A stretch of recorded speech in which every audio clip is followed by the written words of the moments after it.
Hi everyone, welcome back. I'm back to chat through more things: womanhood, dating, relationships, sex, love, anything. I really enjoyed doing the last one, especially in this format, and I feel like you guys enjoy it as well. So I'm really excited to continue it on like this. In this one, I wasn't sure whether to do more of a focused chatty video or just answering all sorts of things to do with womanhood. So I thought I'd go with a bit of everything because it sort of keeps it, I don't know, keeps it like juicy. This is such a good question. This is asked by one of my friends actually. Things that guys do in the bedroom that we think girls love but actually hate. That's a really good question. Next question. Okay, first thing that came to mind. Do you know what? One thing but that can be annoying for girls, like say if we've put a lot of effort into wearing certain lingerie or like, you know, whatever we're wearing underneath. But I feel like guys don't savor it though, or like a lot of the time they don't really savor it. Like we've taken the time to like select that color palette that we're wearing. Like we want you to like relish. We want you to like revel in us, in our underwear and like appreciate it. And also it's expensive. So, but yeah, I feel like a lot of the times guys, not all to be fair, but like a lot of guys can just be like getting that job done too quickly. That sounds wrong. That's not what I meant. Do you tell potential dates that you're a mum from the get-go or eventually tell them when you feel like it? This is something that I did find really kind of tricky at the beginning, like at the beginning of dating while being a single mother. I definitely would overthink this and worry too much about it. Yeah, the longer I was a single mum for and the longer I dated for and sort of went out for and things, the more and more I got so much more comfortable with bringing it up, like talking about it. I think like when you're a new single mum as well, you can feel like that's going to scare guys off. Like the moment that you mention that you have a child or you literally like imagine them like sprinting away from you. But it's really not the case. And like I learned that really quickly. I feel like a lot of guys actually respect you quite a lot. Like when, you know, knowing that you're a mother and that you're, you know, juggling things, but also that the time that you're giving someone as well is that it's hard for you to get free time. So that you're giving that person your free time as well, you know, the value of it goes up. So the way that I have been going about it more so is that I definitely bring it up really early on because I feel like that's really weird. To me anyway, it feels weird to be like talking to someone. If it starts going into like a few weeks of talking and you haven't mentioned your child, that's really strange. Like, because it's like, what are you trying to hide? Because there's such a huge part of your life, obviously. I'd say within the first couple of days of talking. Yeah, because I feel like, you know, right from the get-go is a bit weird, you know, like, oh, what's your name? Sam, I have a child.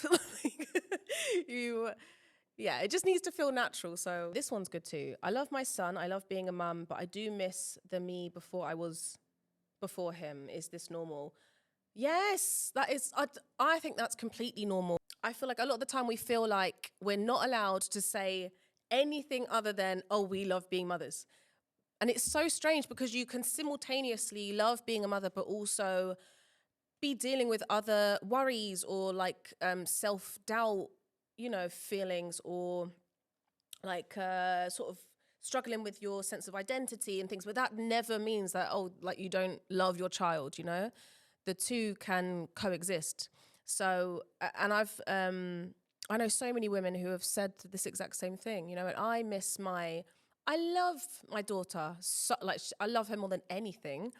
At the same time, there's a lot before having a child that I took for granted, you know, in terms of obviously like your freedom, like how you manage your time, your kind of like mental capacity as well, because a lot of your mental capacity as a mother is, and just naturally, as it naturally would be, is all about your child because you're like, you know, it's a lot.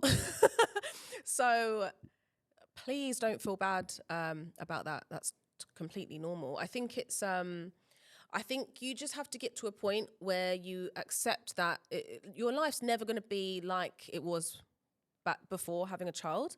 But there are some aspects that you can still get back and weave into your life being a mother again. Like for me, it's like, you know, I still do go out like on some weekends and I still do, you know, like go to the cinema or whatever it is. It's just that I sort of sprinkle it in between the time in between my times of mothering. This is a good question.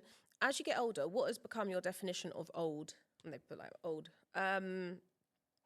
It has changed so much, because when I was, say, I don't know, like early 20s, I would, pardon me, I used to think that from like 50 onwards was old. And now I'm like 34 and, oh, I need to sneeze. Oh. Now I'm 34, 50 isn't even that far away. And also I know a lot of people who are around that age, and it's just not old at all. Like, to me, I don't know, like,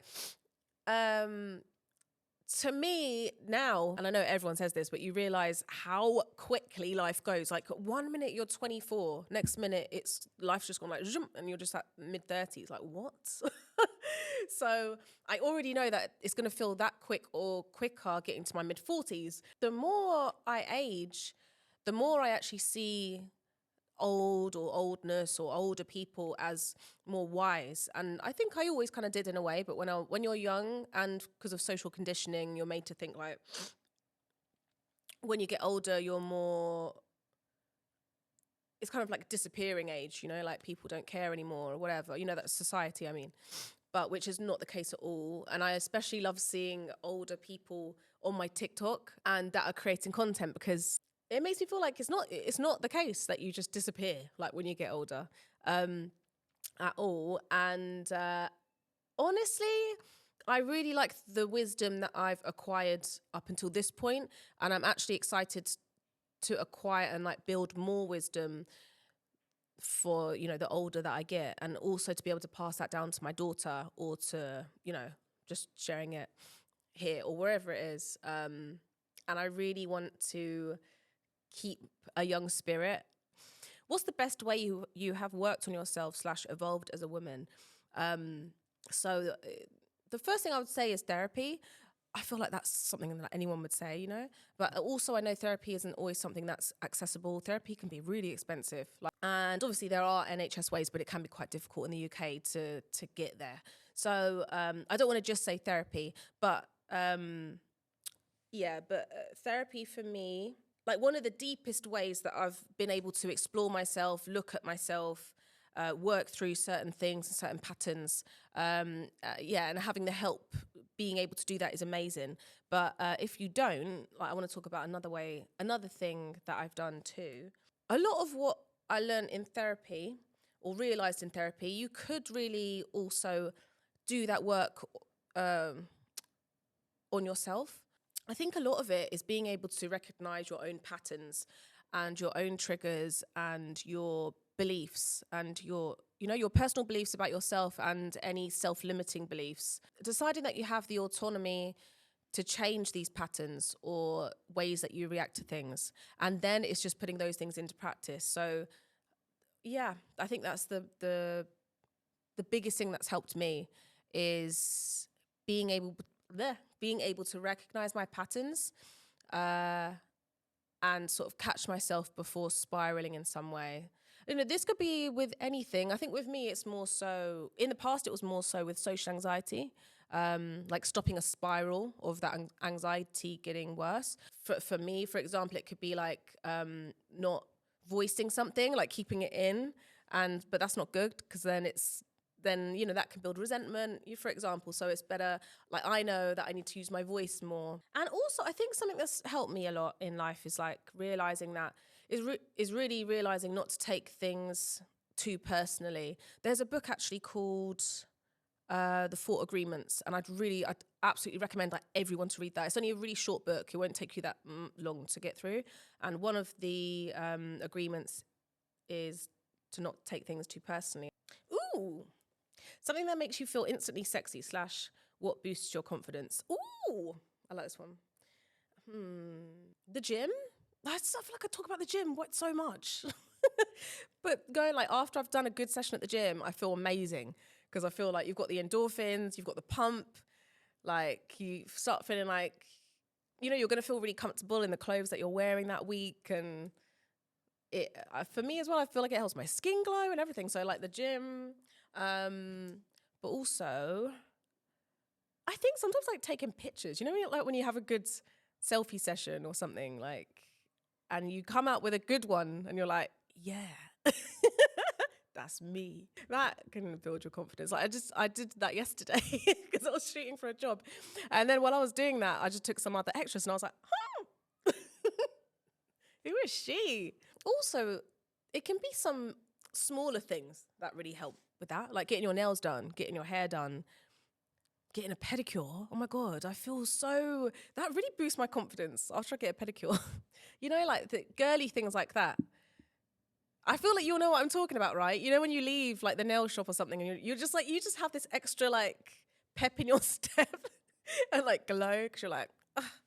Like if you go like get a wax done or get a facial or whatever it is. So like, I feel like even when it's a smaller thing. Tips on flirting. I'm a Leo. Like we're notorious for this.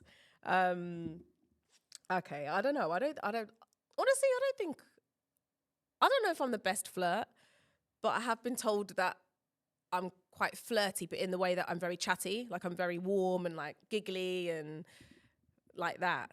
And I think that's quite, you know, draws people in. It makes them think that I like them, but I don't always. I'm honestly just quite friendly.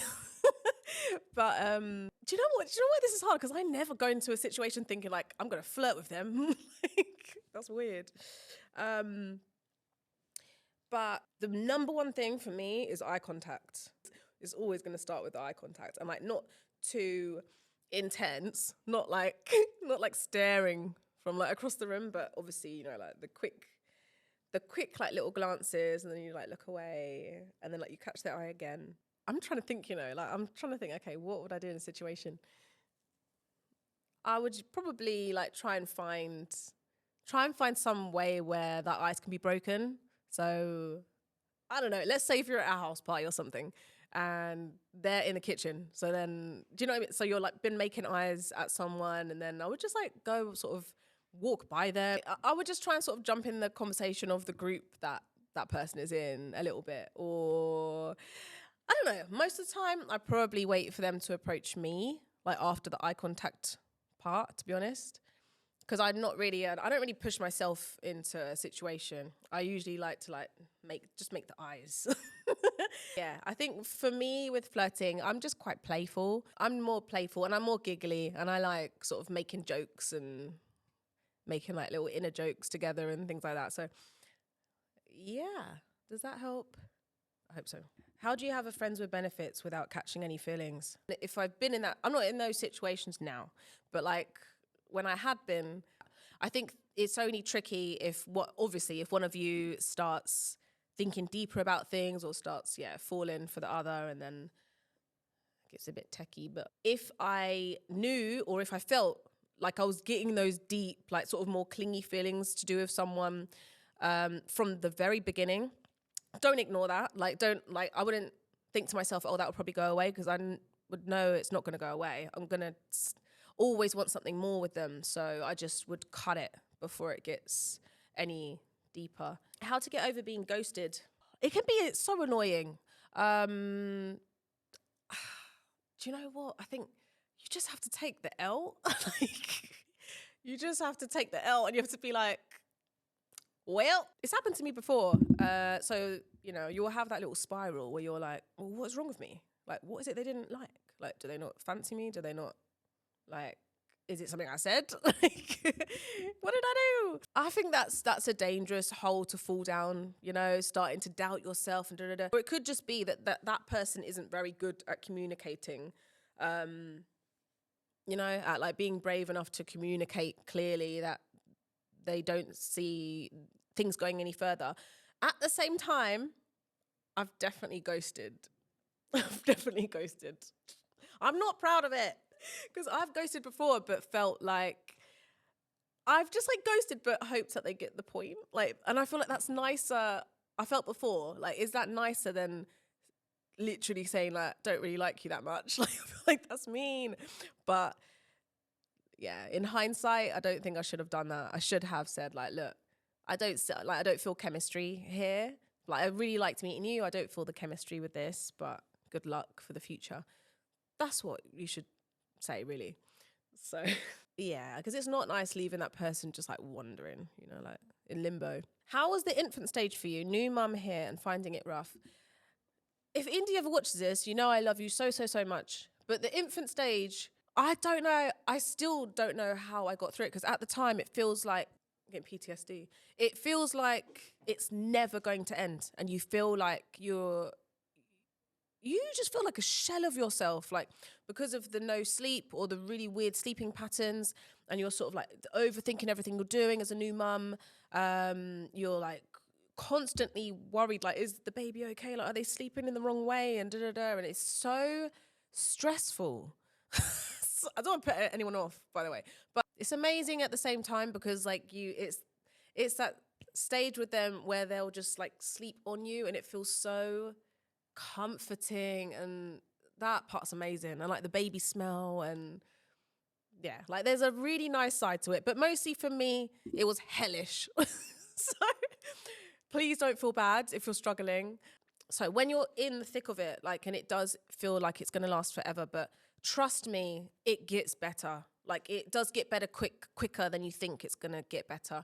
And I'm talking in terms of like their sleep patterns and your energy coming back a bit, and you being able to eat more and see, you know, feel normal again. Like that does come back quicker than you probably think, because I remember just being like, what is my life?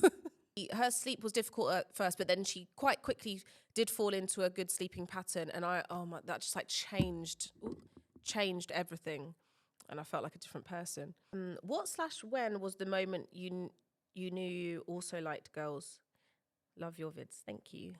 When I was really young, I just always liked girls, but my thing is that I'd always been attracted to girls, like, you know, from obviously like a sexual awakening sort of age. But yeah, like I always found girls attractive and sexually attractive. But to me, that was normal. I thought all women felt that way. So to me, I didn't understand that other girls don't find other girls attractive. Like, but so when I realized that, I was like, oh, so yeah, I kind of always did. But I think like when I first found another woman, yeah, I think, you know, if we're talking like when I felt that like sexual awakening in particular, it was probably like certain girls on like in films and TV.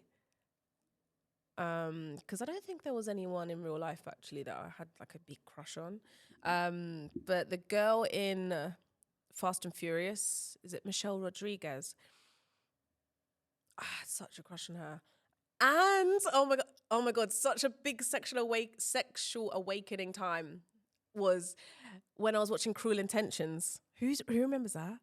I can't remember if it's the first one or the second one, but there's a girl on girl kiss in that film, and I just remember being like, I want to keep taking sexy pics and upload them, but scared to be judged as I'm a new mum. Go and take those pictures now. Screw them. Who cares? Whoever, okay, the people that are judging you, what are they doing? What, sitting at home on their couch judging you? Like, and what? You know, it's kind of like, do they not have anything better to do? Like, you're still a woman. You're still allowed to express yourself as a woman, like with a child or without. Like, that's something I struggled with as well. Like, just after having Indy, was my identity again, like just me, like as a woman, my sexual energy. I sort of didn't know how to navigate it anymore. I was like, do I change? And that probably lasted for like at least a year. And then after that, I was like, no, I think I'm much more in my feminine energy and like much more confident in that way now after having a child. So please don't let that stifle anything that you want to do that's in like celebration of you and your body and how you feel about yourself. And that's such a big part of womanhood, being a woman. And it's also such a big part of us that is so stifled as women in society, because, you know, there's the whole, was it Madonna and the whore sort of complex where like women are either this like perfect mother figure or you're the whore.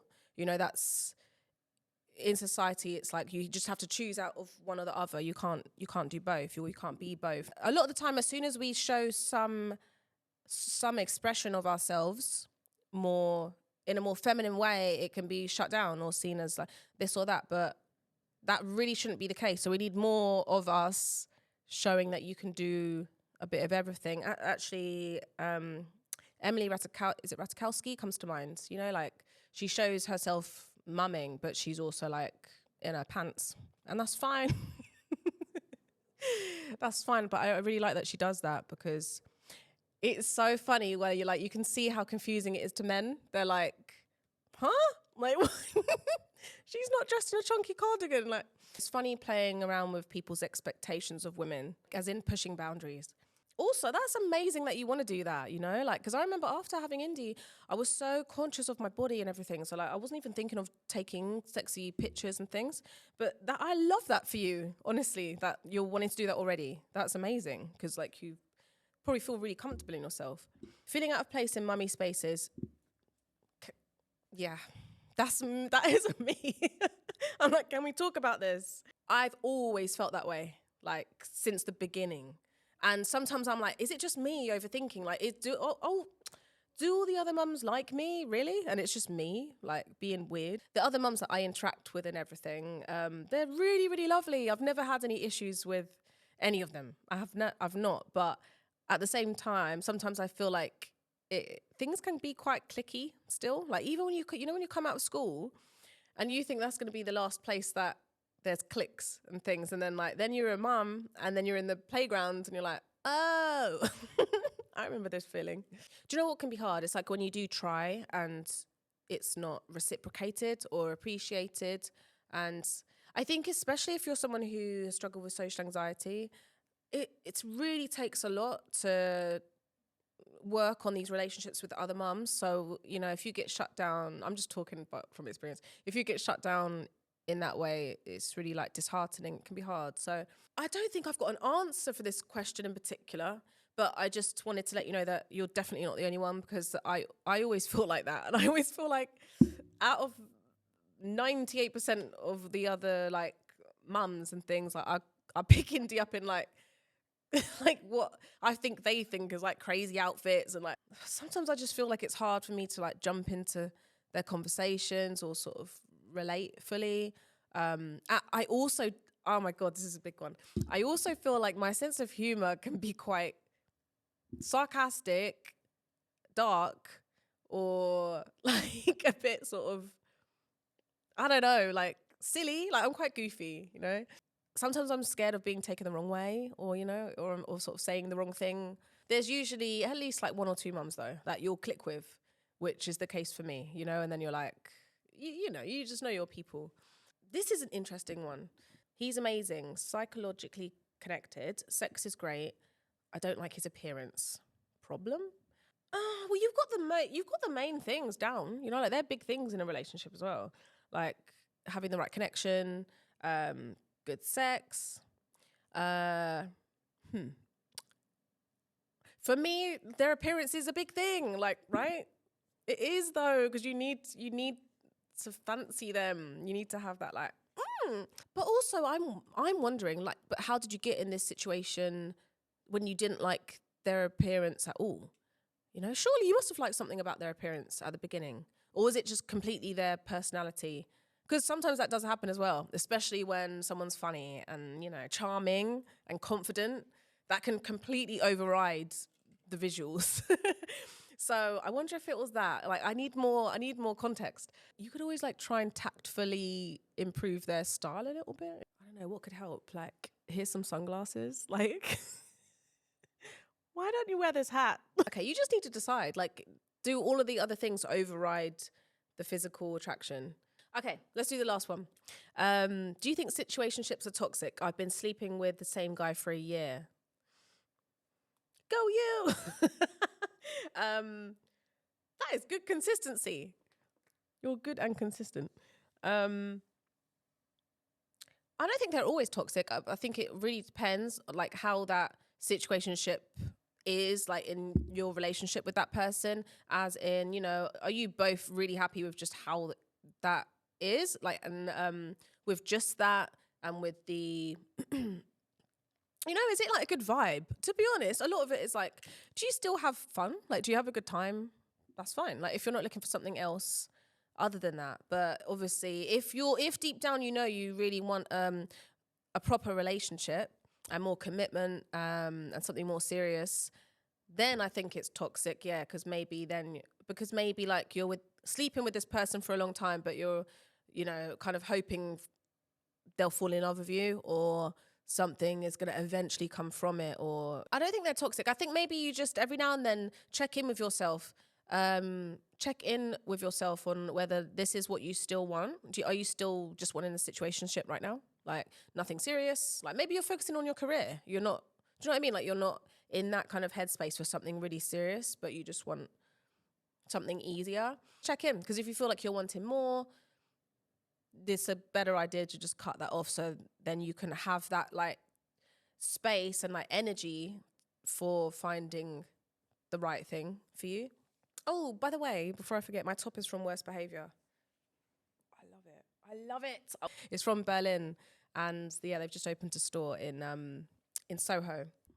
But yeah, so many nice and amazing quality pieces. Like, this is such a nice thick t-shirt. Really, really nice quality. All right. Thank you for watching. Hope you enjoyed this one. And I need to decide for next time if I'm going to, you know, keep it or just on one topic. I might do that next time, because this one's been, you know, another random one. But yeah, I hope you enjoyed this. Please leave any questions for the next one as well down below, because I'll check back. And I'll be asking on Instagram as well, on my stories, for like any more questions for the next one.